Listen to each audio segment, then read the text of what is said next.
reference 13 is a paper on evidence-based resistance training recommendations by, take one guess, Brad.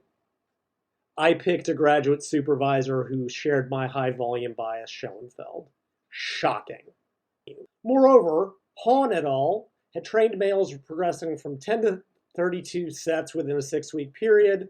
While their study primarily aimed to investigate the effects of supplementation interventions on muscle mass accrual, the muscle thickness and fiber cross-sectional area decreased midway through the study, with post-testing showing no significant differences from the pre-test values across conditions.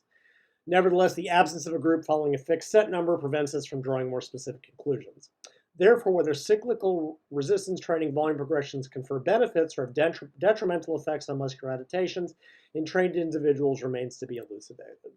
Now that study by Hahn, that's the one that Mike Israetel was on, that started at 10 sets per week, ramped up to 32 sets per week over 6 weeks, and found no net growth.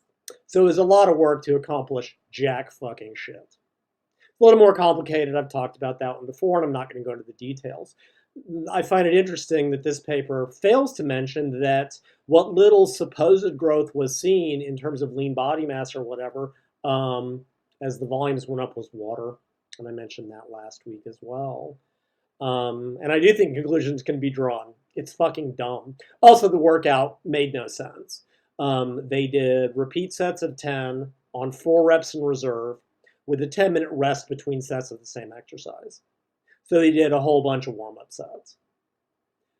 So that study, while interesting, proved nothing other than high volumes when you do a ton of warm-up sets make you gain some water weight. Fantastic.